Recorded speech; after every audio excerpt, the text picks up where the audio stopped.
sessão de tarde sobre os 40 anos da regulamentação da profissão de arquivista. Vou chamar a professora Célia Costa para a mediação da mesa, ela comporá a mesa em seguida.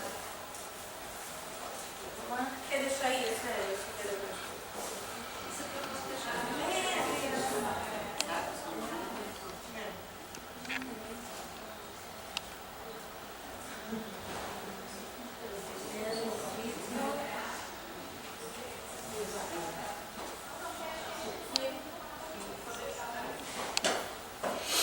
Só para lembrar que está tudo sendo gravado, depois a gente disponibiliza no canal do YouTube.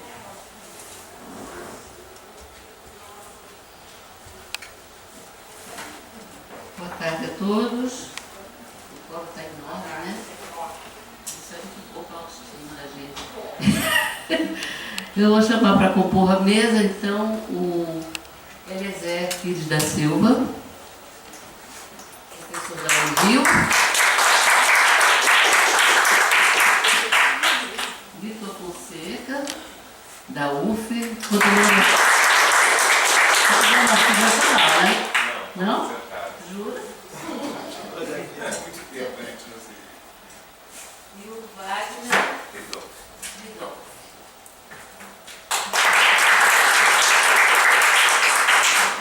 Sério, se vocês puderem explicar. Ah, tá certo. Essa mesa contaria com a presença de Maria Isabel Oliveira, que não deve conhecer, e do Paulo Eliano, da Fiocruz. Só que ambos tiveram um problema. A Maria Isabel está com a mãe muito mal, no CTI e tal, não está podendo se afastar do hospital. E o Paulo Eliano tem problemas também de ordem pessoal, a gente não sabe exatamente o que, mas ele telefonou avisando que não podia vir. Então o Wagner entrou, né, para engordar o time. E então nós vamos dar início aos trabalhos. Eu queria, antes de qualquer coisa, agradecer muito a Bia por estar aqui com vocês hoje, até porque eu estou fora desse mundo dos arquivos há 10 anos, mais ou menos. Nesse período eu estive no museu, lidava com arquivos privados, de artistas, de músicos e tal, mas enfim, fiquei meio afastada do meio arquivístico, né? E foi uma oportunidade assim de eu revisitar isso, para, enfim, alinhavar aqui 3 ou 4 parágrafos para falar para vocês, né? E isso me deu um enorme prazer e uma honra para mim estar aqui entre colegas e amigos queridos de décadas. Então é isso, quer dizer, antes de passar a palavra para os palestrantes da tarde, eu queria falar umas palavrinhas poucas aqui para vocês sobre essa minha revisita aos 40 anos de história dos arquivos do Brasil. É claro que isso tem uma pré-história, né? Todos nós sabemos. Mas, enfim, a regulamentação da profissão, o aumento das escolas de arquivologia, tudo isso é uma coisa que começou com a nossa vida profissional. Né, Vitor? Então, há uma coincidência a trajetória de muitos que estão aqui, sobretudo minha e do Vitor, quem alguém mais velho por aqui, acho que não.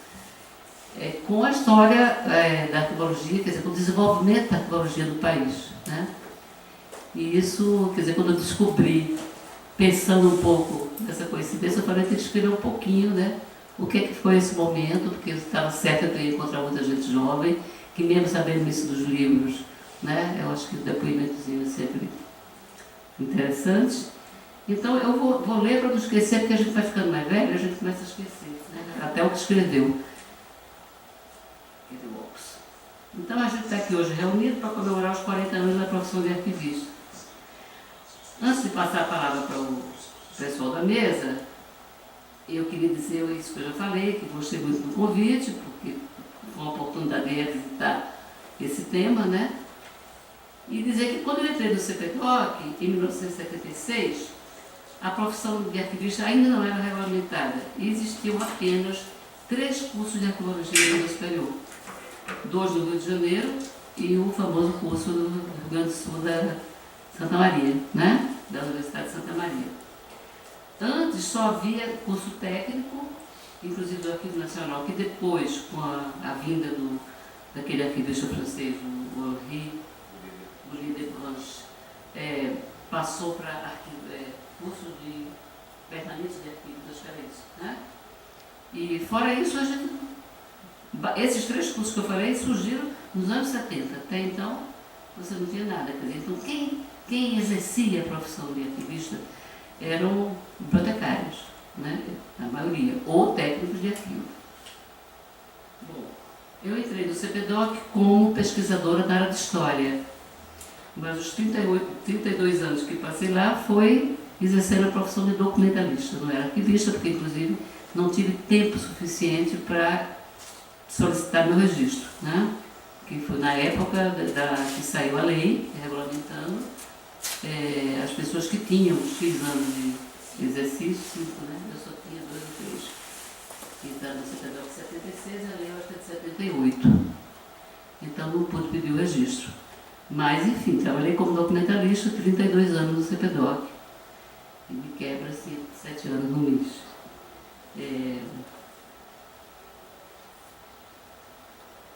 No CPDOC, junto com os colegas de equipe, nós desenvolvemos uma metodologia para arranjo de inscrição de arquivos privados, de homens públicos, que foi pioneira no país e passou a ser utilizada por instituições que surgiram no final da década de 70 e ao longo dos anos 80, né? Como é o caso da Casa Rui Barbosa, da Casa Oswaldo Cruz, da Fiocruz e vários centros de memória que surgiram nessa época, né?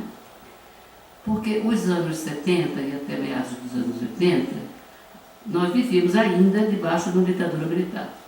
Mas, contraditoriamente, foi um período muito profícuo, muito fértil na área de ciências sociais, de ciências humanas, de maneira geral. Em termos de cursos de pós-graduação, que cresceu enormemente nesse período, de financiamento para pesquisa, né? Houve, de fato, esse crescimento muito grande.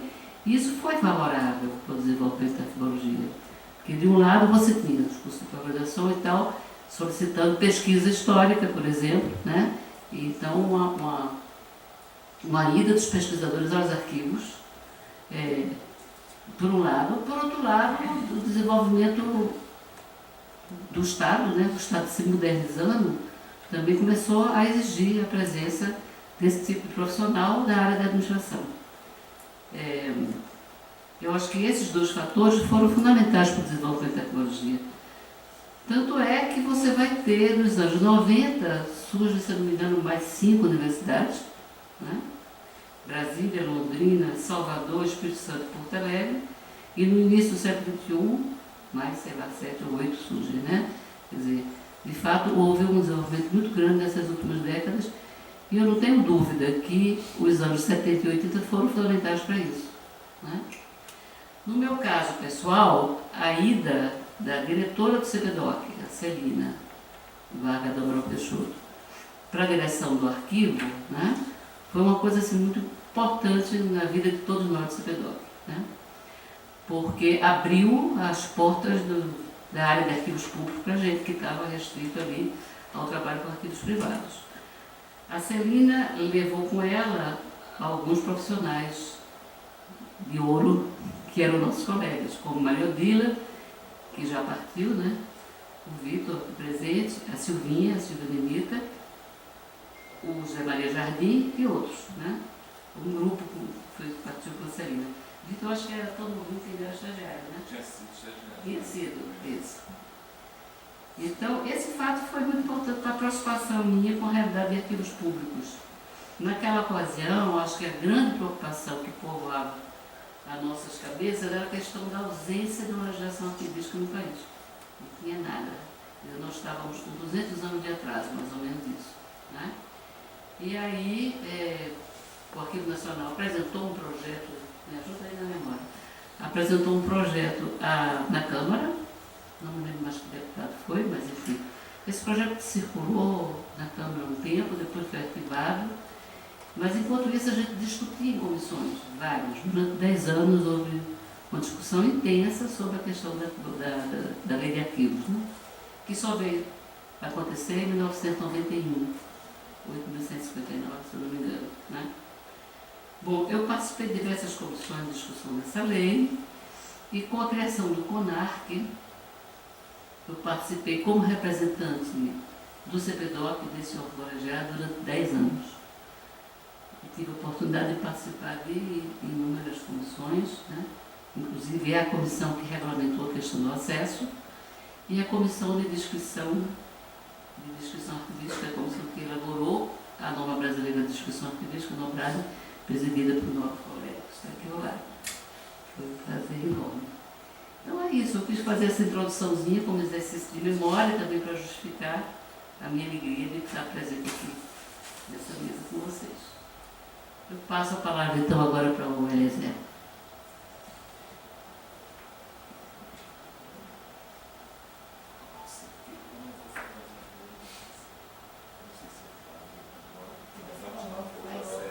Faz uma conexão com a cena.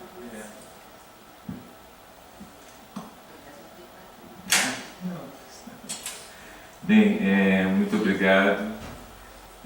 Boa tarde a todos. Eu queria agradecer o convite do Arquivo Geral para estar aqui, com colegas e amigos de tanto tempo.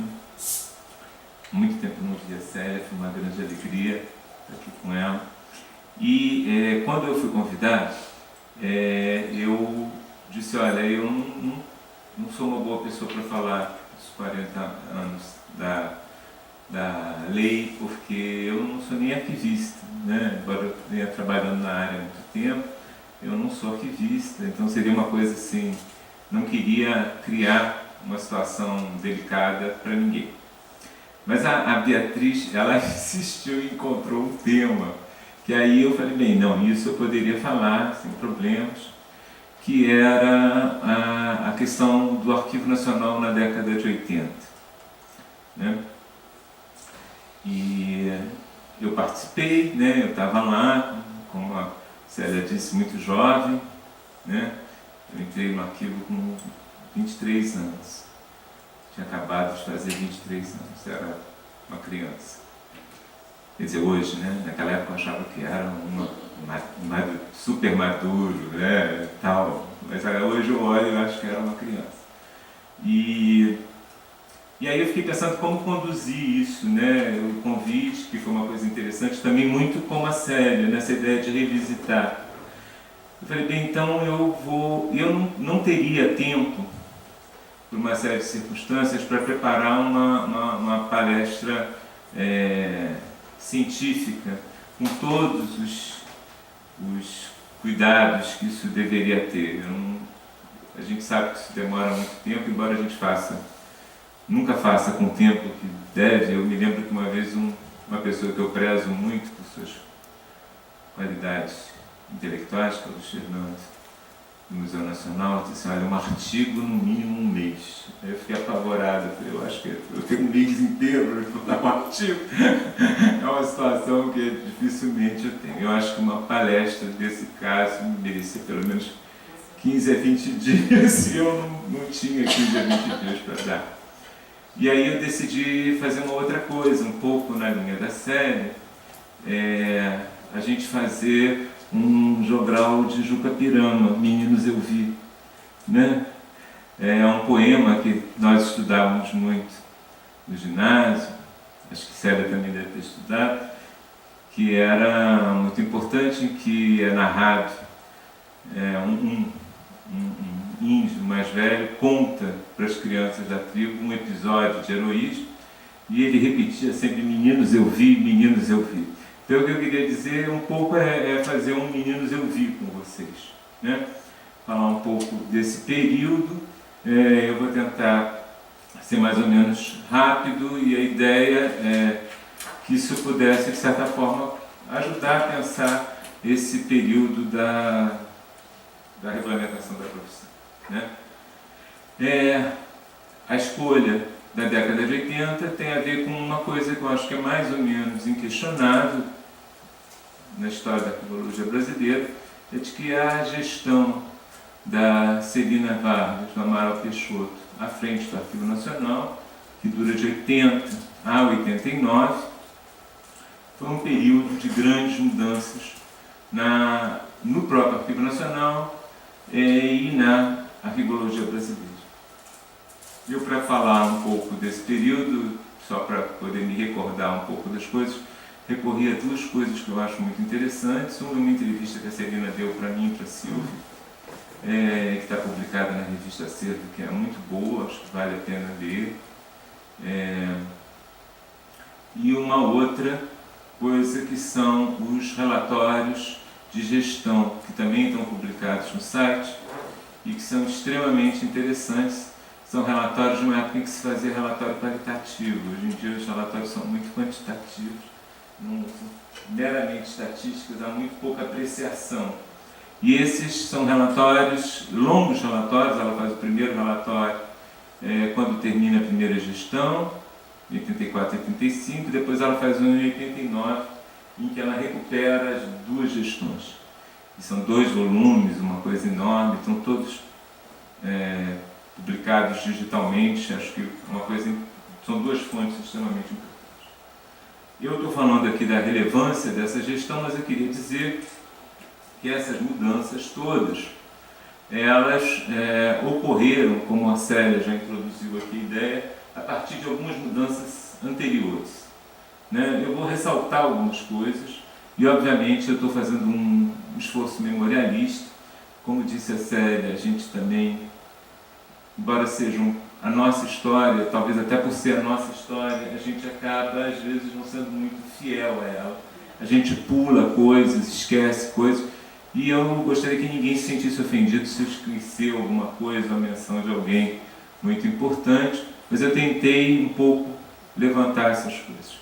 E eu diria que houve 3 aspectos, 3 questões extremamente importantes que possibilitaram na década de 80 essa situação de mudança que a gente experimentou no Arquivo Nacional e no Brasil. A primeira, na década de 70, é a atuação da AB, que é absolutamente relevante.